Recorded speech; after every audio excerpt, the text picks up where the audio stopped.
317 జీవోలో చెదిరిపోయిన కుటుంబాలను ఒక దగ్గరికి చేర్చి మొదట చదువులు చెప్పే ఉపాధ్యాయుల యొక్క సమస్యలు పరిష్కరిస్తే వాళ్ళు ప్రశాంతంగా మనసు లగ్నం చేసి పేద పిల్లలకు చదువు చెప్తారన్న ఆలోచనతోటి మొదట టీచర్ల సమస్యలు పరిష్కరించిన. సామాన్యంగా ఒక కలెక్టర్ను ట్రాన్స్ఫర్ చేయడం అత్యంత సులువు, ఒక టీచర్ను బదిలీ చేయడం అత్యంత కఠినమైన సమస్య. ఎందుకంటే టీచర్లు చాలా చైతన్యం ఉండి రకరకాల లీగల్ లిటిగేషన్స్ సృష్టించగలిగిన తెలివితేటలు టీచర్లకు ఉన్నాయి, సంఘాలు బలంగా ఉన్నాయి. కానీ మేము చేసిన బదిలీలో, మేము ఇచ్చిన ప్రమోషన్లలో చిన్న లిటిగేషన్ లేకుండా 100% టీచర్లు ముందుకొచ్చి ఈ ప్రభుత్వం ఒక మంచి ఉద్దేశంతో ఈ చర్యలు చేపట్టింది, మేము సంపూర్ణంగా అండగా నిలబడ్డామని చెప్పి టీచర్లు వచ్చారు. ఈరోజు 1,00,000కు పైగా ఉన్న టీచర్లు, దాదాపుగా 30,000 కోట్ల రూపాయల బడ్జెట్ మన తెలంగాణ విద్యార్థుల యొక్క భవిష్యత్తు తీర్చిదిద్దడానికి నిరంతరం పనిచేస్తున్నారు. దీనికి మా టీచర్లు కష్టపడుతున్నారు. ఫలితాలు కూడా మనం చూసినాం. ఒకప్పుడు 29 రాష్ట్రాలు 7-8 యూనియన్ టెరిటరీల్లో విద్యాశాఖకు సంబంధించి కేంద్ర ప్రభుత్వం ఇచ్చే నివేదికల్లో తెలంగాణ రాష్ట్రం యొక్క స్థానము చివరన 35-36వ స్థానంలో ఉండే. పోయిన నెల కేంద్ర ప్రభుత్వం విడుదల చేసిన నివేదికలో ఇదే తెలంగాణ రాష్ట్ర ప్రభుత్వం ఇదే టీచర్లు చేసిన ప్రయత్నాల వల్ల 18వ స్థానానికి, దాదాపుగా 18 స్థానాలు ఎదిగి ఈరోజు 18వ స్థానంలో తెలంగాణ రాష్ట్ర ప్రభుత్వం నిలబడ్డది అని అంటే ముఖ్యమంత్రిగా అది నా గొప్పతనం కాదు, మీరందరు కష్టపడి పని చేసిండ్రు కాబట్టే ఈ టీచర్లు నిరంతరం బాధ్యతగా విధులు నిర్వహించిండ్రు కాబట్టే ఈరోజు తెలంగాణ రాష్ట్రానికి దేశంలో 18వ స్థానం వచ్చింది. కానీ దాంతో కూడా మీరు సంతృప్తి చెంది విశ్రాంతి తీసుకోకూడదు. మొదటి 2 స్థానాలలో 1వ స్థానమో 2వ స్థానంలో తెలంగాణ రాష్ట్రాన్ని నిలబెట్టే వరకు మా టీచర్లు నిరంతరం పనిచేయాల్సిందిగా మా టీచర్ సోదరిమణులకు నేను విజ్ఞప్తి చేస్తున్నా. అదేవిధంగా ఈనాడు స్కిల్స్ అవసరం ఉన్నది.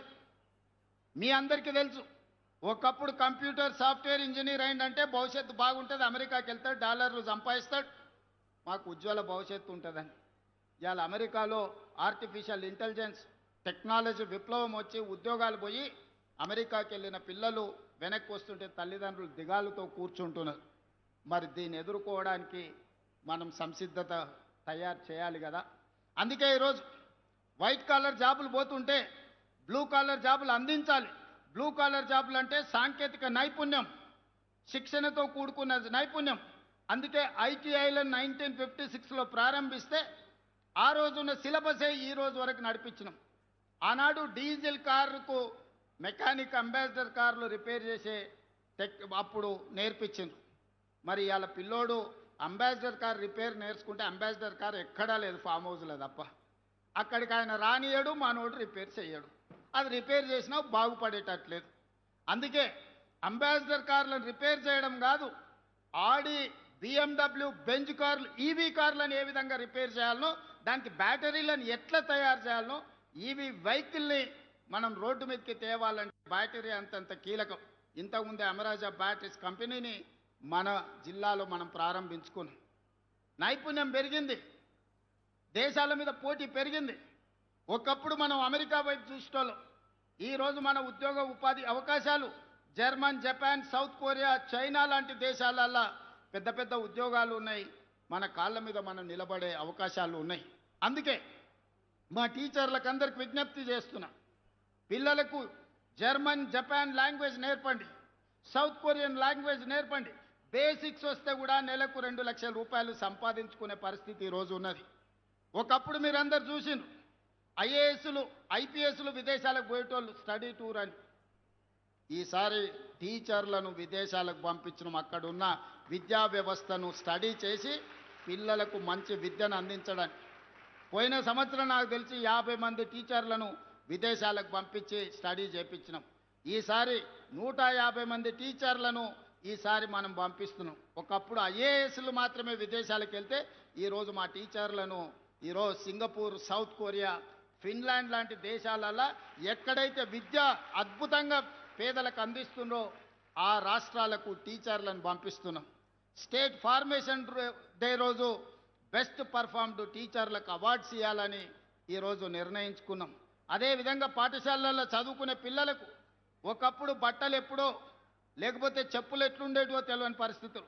ఈరోజు తెలంగాణ ఎడ్యుకేషన్ కిట్ పేరు మీద 9 వస్తువులతోని స్కూల్ బ్యాగ్, స్పోర్ట్స్ డ్రెస్, 2 జతల బట్టలు అన్ని రకాల ఇవ్వాలి అని ఈరోజు ప్రభుత్వం నిర్ణయం తీసుకుంది. దానికోసం దాదాపుగా 1000కి పైగా కోట్ల రూపాయలు ఖర్చు పెట్టి జూలై ఎండింగ్ 15th ఆగస్టు లోపల 27,50,000 మంది విద్యార్థులకు ప్రతి ఒక్కరికి 9 వస్తువులతో తెలంగాణ ఎడ్యుకేషన్ కిట్ 15 ఆగస్టు లోపల మీకు ఇవ్వబోతున్నాము. 27.5 లక్షల మంది విద్యార్థుల అభిప్రాయం వాట్సాప్లో లోడ్ చేసి మీకు వచ్చిన వస్తువులు బాగున్నాయా బాగలేవా మీ అభిప్రాయాలు చెప్పే విధంగా ఈరోజు విద్యాశాఖను తీర్చిదిద్దుతున్నాం. అందుకే మిత్రులారా, ఎవరైనా మిమ్మల్ని ప్రభుత్వ పాఠశాలలో చదువుకుంటే ఏమవుతారు, గవర్నమెంట్ స్కూల్కి వెళ్తే ఏం కారు కదా అని చెప్తుంటారు. మీరు ఒక్క మాట చెప్పండి, ఆ విధంగా మాట్లాడే బంధువులకైనా మిత్రులకైనా ఎవరికైనా ప్రభుత్వ పాఠశాలలో చదువుకుంటే తెలంగాణ రాష్ట్రానికి ముఖ్యమంత్రి కావచ్చని నన్ను చూపించండి.